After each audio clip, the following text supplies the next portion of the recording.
If you use the public stock trading app, you probably enjoy their commission-free trading structure for trading stocks in crypto. Unfortunately, the IRS doesn't feel the same way. While there are no commissions and fees to trade on the public app, Uncle Sam still wants his cut of the profits come tax season, right? So if you're wondering how to pay your taxes on your public stocks in crypto, I'm gonna help walk you through everything you need to know. We're gonna break down how stocks, dividends, and crypto are all taxed on the public app. And we're also gonna discuss how to determine if you even owe taxes on your public portfolio in the first place. So let's first start off by breaking down what you won't owe taxes on public. And it's pretty simple. No matter how much a stock or an ETF that you own increased in value, you won't owe taxes on stocks you bought, but you didn't sell. With that out the way, let's now break down what will make you eligible for owing taxes. Because as you know, guys, nothing in life is free, right? And much like the income you earn from your job, the income you earn from your investments is also taxable in the United States. Whenever you sell an asset on the public app, such as a stock, an ETF, or even crypto,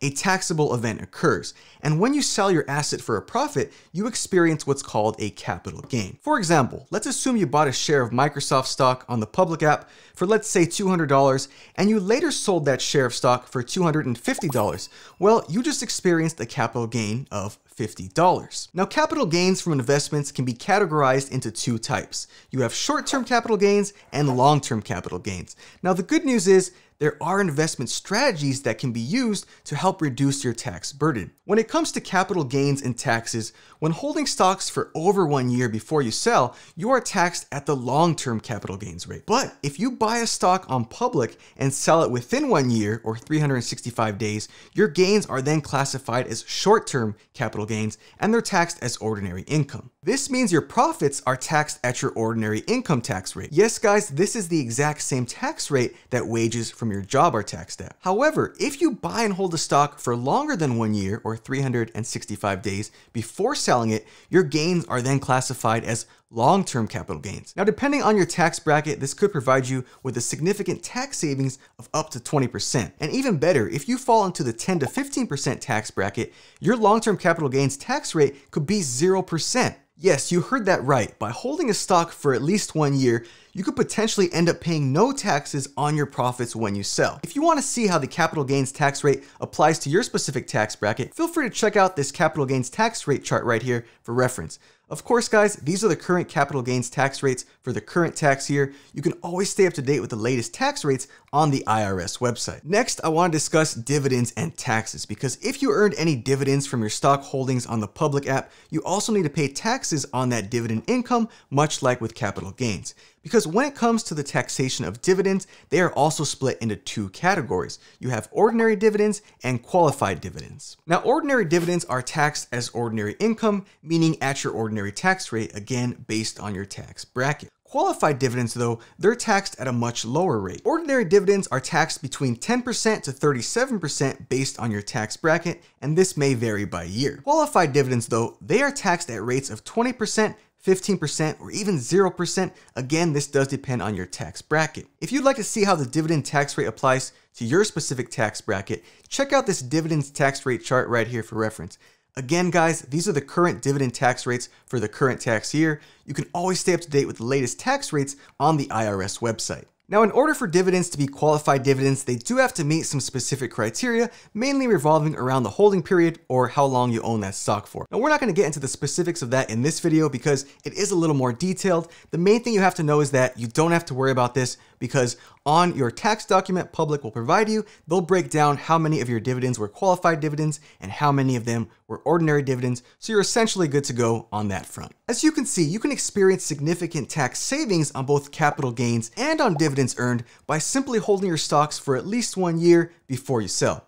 Again, guys, this is another advantage of investing for the long term. So when it comes to your public account, whether you sold stocks for a profit and you experienced a capital gain, or you simply earned dividends from your stock holdings, a taxable event occurred in each scenario. But what if you experienced investment losses on public during the previous year? Well, my friends, you're in luck because you can actually use those losses as tax deductions to help offset your capital gains. For instance, if you lost money from a bad investment or a bad trade on the public app, you can use capital losses and capital loss carryovers to your advantage. Together, these two things act as a way to help you earn back a good percentage of what you might have lost from a bad investment. Now, capital losses are the exact opposite of capital gains. Capital losses occur when you sell an investment for less than you paid. For example, let's assume you bought some shares of Microsoft stock on public for $250 and you later sold those shares of stock for $200. Well, you just experienced a capital loss of $50. But fortunately for you, when you sell stocks at a loss, your capital losses can then be used as a way to reduce your tax burden of both your current and your future capital gains. Because you can claim capital losses up to the full amount of any capital gains that you might have. Essentially, capital losses from bad investments can help offset taxes owed from your profitable investments. And beyond that, you can use up to $3,000 of additional capital losses to offset other sorts of ordinary income. Now, ordinary income is any type of income earned that is taxable at your ordinary tax rates, such as income from your salary and wages. Also, guys, any remaining capital losses over that additional $3,000 limit are then classified as capital loss carryovers. This means you can carry over those additional losses to the following tax years to offset future capital gains. There's also no limit on how many years you can carry over those capital losses. So before I show you how to pay your taxes on the public app, let's take a quick second to discuss how crypto is actually taxed. The IRS does treat cryptocurrency as property rather than as cash. Essentially, crypto is taxed in the same way that stocks are taxed at, meaning similar to stocks, there are no tax consequences for purchasing crypto on the public app or for transferring it between crypto wallets held in your name. However, you are required to pay income tax on any profits you earn from selling your crypto. Similar to stocks, both short-term and long-term capital gains tax rates also apply depending on how long you held the cryptocurrency for. And while buying cryptocurrency is not a taxable event, any free crypto you earned could be. So if you received any free cryptocurrency as a gift, the amount could be taxed as income. Also similar to stocks, capital losses do apply to crypto as well. So if you experienced any losses from trading crypto on the public app, you can also use those losses to help offset any other capital gains that you may have made. So let's bring this all together now and explain how you actually pay your public taxes, because you might be wondering, how am I supposed to keep track of all the capital gains, all the capital losses, all the dividends in order to accurately pay taxes, right?